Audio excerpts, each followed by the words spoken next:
Welcome to my channel. നമുക്കിന്ന് K സ്മാർട്ടിനകത്ത് എങ്ങനെയാണ് ഒരു പ്രോപ്പർട്ടി ടാക്സിൻ്റെ ബിൽഡിങ്ങിൻ്റെ ഈ പേയ്മെൻറ്റ് ചെയ്യാനും അതിൻ്റെ റെസിപ്റ്റ് എങ്ങനെ ഡൗൺലോഡ് ചെയ്യാമെന്ന് നോക്കാം. അതിനുവേണ്ടി ആദ്യം നമ്മൾ കെ സ്മാർട്ടിൻ്റെ സൈറ്റിലേക്ക് വന്നു. ആ സൈറ്റിൽ പ്രോപ്പർട്ടി ടാക്സ് സെലക്ട് ചെയ്യാം. അതിനകത്ത് പ്രോപ്പർട്ടി ടാക്സ് ക്ലിക്ക് ചെയ്ത് കൊടുക്കാം. അവിടെ ഏതാണോ നമ്മുടെ ലോക്കൽ ബോഡി ആ ലോക്കൽ ബോഡി സെലക്ട് ചെയ്യാം. ഞാൻ ഇവിടെ ഒരു ലോക്കൽ ബോഡി ജസ്റ്റ് സെലക്ട് ചെയ്യുന്നുണ്ട്.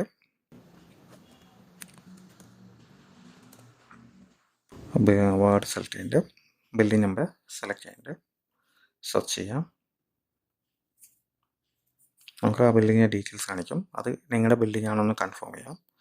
നിങ്ങളുടെ തന്നെ ഉണ്ടെങ്കിൽ സെലക്ട് ചെയ്യാം. അവിടെ നിങ്ങളുടെ ഡിമാൻഡും ഡീറ്റെയിൽസും കാണിക്കും. ഇതിനകത്ത് നിങ്ങളുടെ ഒരു മൊബൈൽ നമ്പർ കൊടുക്കാൻ പറ്റും. ഈ മൊബൈൽ നമ്പർ വെച്ചിട്ട് നമുക്ക് ഏത് സമയത്ത് വേണമെങ്കിലും എപ്പോൾ വേണമെങ്കിലും ഈ റെസിപ്റ്റ് നമുക്ക് ഡൗൺലോഡ് ചെയ്യാം കെ സ്മാർട്ട് തന്നെ. ഓക്കെ, അപ്പോൾ ഇവിടെ കൃത്യമായിട്ടുള്ള മൊബൈൽ നമ്പർ കൊടുക്കുക. എന്നാൽ മാത്രമേ നിങ്ങൾക്കത് പിന്നീട് ഡൗൺലോഡ് ചെയ്യാൻ പറ്റുള്ളൂ. അതേ സമയത്ത് തന്നെ നിങ്ങൾക്ക് ഈ മൊബൈൽ നമ്പറിൽ ഒരു പ്രൊഫൈൽ ഉണ്ടെങ്കിൽ ആ പ്രൊഫൈലിലേക്കും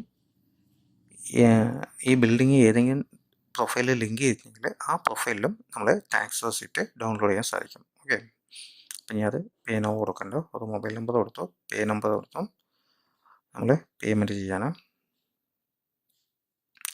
ഏതാണ് പേയ്മെൻറ്റ് ഗേറ്റ് വേ വേണ്ടത് ചോദിക്കുന്നത്. നമുക്ക് പേയ്മെൻറ്റ് ഗേറ്റ് വേ സെലക്ട് ചെയ്ത് കൊടുക്കാം.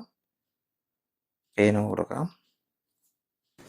നമുക്കിവിടെ ഡെബിറ്റ് കാർഡുണ്ട്, ക്രെഡിറ്റ് കാർഡുണ്ട്, ഇൻ്റർനെറ്റ് ബാങ്കിങ് ഉണ്ട്, കൂടാതെ യു പി ഐ ഉണ്ട്. ഇവിടെ ഏറ്റവും കൂടുതൽ ആൾക്കാർ ഉപയോഗിക്കുക യു പി ഐ ആയിരിക്കും.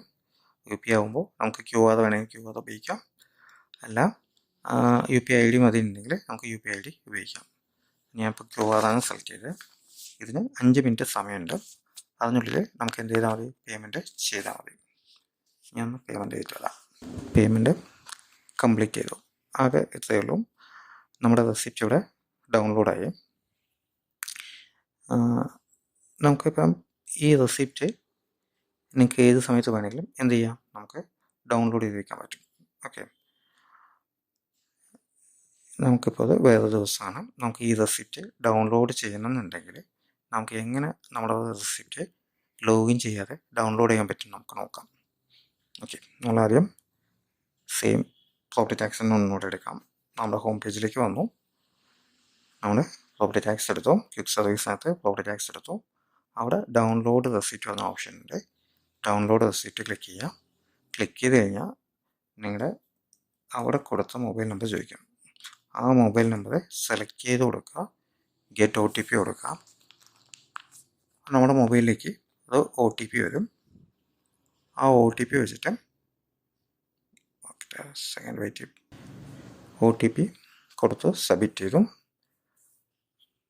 സെർച്ച് കൊടുത്തു കഴിഞ്ഞാൽ നമുക്ക് നമ്മൾ ആദ്യത്തെ ചെയ്യാൻ നോക്കി, അത് കംപ്ലീറ്റ് ചെയ്തില്ല. രണ്ടാമത്തെ റെസിപ്റ്റ് നമ്മൾ കംപ്ലീറ്റ് ചെയ്തു. അതാണ് ഇവിടെ കാണിക്കുന്നത്. നമുക്കിവിടെ ഡൗൺലോഡ് ക്ലിക്ക് ചെയ്ത് കഴിഞ്ഞാൽ ഡൗൺലോഡ് ചെയ്യാം. നമ്മൾ ഈ റെസിപ്റ്റ് എത്ര പ്രാവശ്യം വേണമെങ്കിൽ നമുക്ക് ഡൗൺലോഡ് ചെയ്യാം. നമുക്ക് പഞ്ചായത്തിൽ നിന്ന് കിട്ടുന്ന സെയിം റെസിപ്റ്റ് തന്നെയാണ് ഇവിടെ കിട്ടുക. നിങ്ങൾക്കത് ഇവിടെ വേണമെങ്കിൽ ഉപയോഗിക്കുകയും ചെയ്യാം. നമ്മൾ കുറേ വാർഡുകളിലെ ബിൽഡിങ്ങിൽ നമ്മൾ ചെയ്തിട്ടുണ്ടെങ്കിൽ നമുക്ക് ഇവിടുന്ന് ഫിൽറ്റർ ചെയ്തെടുക്കാനുള്ള ഒരു ഓപ്ഷൻ കൂടെ ഉണ്ട്. ഏത് വർഷത്തെയാണ്, ഏത് മന്താണ് നമ്മൾ ടാക്സ് അടച്ചത്, പേയ്മെൻറ്റ് സ്റ്റാറ്റസ് ഏത് വേണമെങ്കിൽ നമുക്കിപ്പോൾ സക്സസ് മാത്രം എടുത്തു കഴിഞ്ഞാൽ ഇവിടെ സക്സസ് മാത്രമേ ലിസ്റ്റ് ചെയ്യത്തുള്ളൂ. നമുക്ക് ഏതാ വേണ്ടത് വെച്ചാൽ സെലക്ട് ചെയ്തിട്ട് നമുക്ക് റെസിപ്റ്റ് ഡൗൺലോഡ് ചെയ്യാം. ഇങ്ങനെയാണ് ഒരു ബിൽഡിങ്ങിൻ്റെ ഓൺലൈനിൽ നമുക്ക് ടാക്സ് അടയ്ക്കാം. അതുപോലെ തന്നെ എവിടെ നിന്ന് വേണമെങ്കിലും ഏത് സമയത്തും റെസിപ്റ്റ് ഡൗൺലോഡ് ചെയ്യാം. Okay, thank you.